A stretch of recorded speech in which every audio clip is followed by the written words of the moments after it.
everyone, so today I'm going to talk about writing an academic CV. I am going to be talking about different ways, like different formatting things that I suggest and ways to make your CV just look so much better. And you could use this for applying to academic type positions, research assistant, volunteering in a lab, masters, PhDs. The first thing is for a CV, you don't want it to be too complicated. You want it to be super simple, plain, organized, easy to follow, because chances are the person looking through is probably going to spend 5 seconds looking through it and they're going to be done. The difference between a CV and a resume is resume you want to keep it nice and short, CV you want to explain everything. So this, the first, difference between if you're using this to make an academic CV versus academic resume is for academic resume, try and keep it like to 2 pages. So a lot of like scholarships ask for 2-page resumes. Try and keep it short. For CV, you want to explain every single thing. So starting, like all the details, talk about exactly what you did, and also the time limit is different. So for CV, you can talk about like everything you've ever done. And for a resume, you're basically focusing on the past 5 years, which for a person in undergrad is probably like your CV and resume are probably going to look pretty much identical, but just something to keep in mind. So just some basic things for when you're actually making your CV is, first of all, you want to have it like I recommend 11 size font and Arial. Also have 1-inch margins all the way around, so don't make them super skinny. Another thing is I would stay away from like big color blocks, color chunks, that sort of thing. Just try and keep it all black and white. So for the layout, what I recommend is that you use headings. Obviously, some headings that I suggest are start off with your education, then talk about any like research experience you have, followed by publications, skills certifications, memberships, conferences. Next thing, when you're actually trying to decide which order to put everything in, put your most recent thing at the top. So it should be chronological order, descending. So finally, the last thing, the one thing that completely changed how my CV looked, and I totally recommend you guys do. I heard on a podcast, I don't really remember which podcast, but basically you make a table, column on the right, so the column with all the dates. You're gonna do right align, and then everything else will be left align, and it'll match up, it'll work out perfectly, and you don't have to go around fidgeting trying to align them every single time you add something. Life changer. And when you're done all of that, make the entire table have clear edges, clear lines. Okay, so now that I've kind of given you guys a rundown of what I would do, I was thinking it'd be fun to review some academic resumes on Reddit. So I'm looking at r/resumes. We start off with this resume.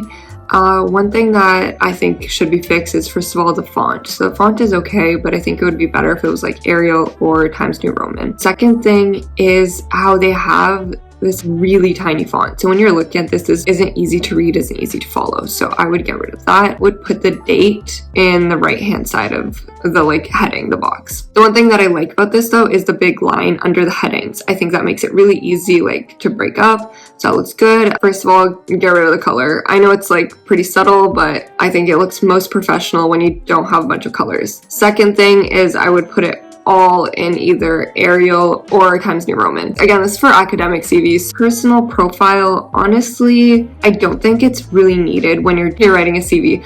I just think that would be more of a cover letter thing. So next thing is I don't like how the headings are highlighted in black. One thing that was good is the dates. That looks good, except they're not lined up. So this is where I would recommend that you do a table. That is just a few of the improvements I would make. And this top header is good. I actually like it better than the previous one, which was just the line across the top, but both are fine. It's just a matter of personal preference. Again, the justified, see here, you could tell that it's justified, but then here, because it's bullet points, it's not like that. It doesn't really follow. It doesn't look that good, in my opinion. So for skills and attributes, again, like I already talked about why I don't like putting it at the top. Stay away from experienced, knowledgeable, professional. Like, I feel like those are just, everybody writes that, and it's just such an obvious thing to write. I don't think it adds anything, because again, you're not like applying it to anything. Like for professionalism, that sort of thing, like your references will mention that.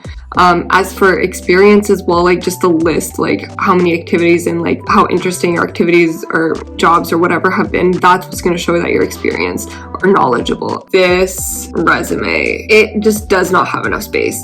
When you look at it immediately, you just see a wall of text. The dates are not aligned. It's in descending order, which is good, but there's no space here. It's hard to look at. Maybe I would just like increase the spacing. The bullet points I think are really cute though. I like the smaller version, but again, that's a personal preference thing. So this next one is kind of hard to follow because the headings are in the middle, the names of the experience are in the middle, and then it just kind of looks like the list of bullet points. Like it's hard to break them up. I would, first of all, left align everything except for the dates. I would take out a lot of it. So cut it down. For a resume, you want to make it nice and short, 2-3 sentences, just bare minimum. I guess for a CV, you could talk more about it, but even still, you never want to be looking like at a wall of text. Try and keep it nice and short and concise. This CV looks fine. The dates I would align on the right so you could quickly look over them. Next up, this CV looks great except for the dates are not aligned, but the actual setup looks great. Okay, so next up, I know this is just for Reddit, but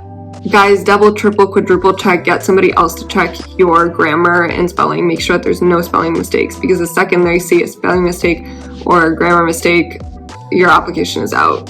Second, font, again, Arial Times New Roman. Dates are fine like this as well. Last resume, I think they should just get rid of colors. None of this side panel thing going on, none of the font color changes. Make the font all either Arial or Times New Roman. For dates, right aligned. Okay, so I really like this one. This one is what I think would be perfect for a CV. The header looks good. The alignment looks excellent. The one thing is, although I personally like the justified format, it can make it look like you have double spaces. Order, I would change that. So I would put experience first. For skills and interests, that sort of thing, it's kind of iffy, like a balance in my opinion from what I've seen.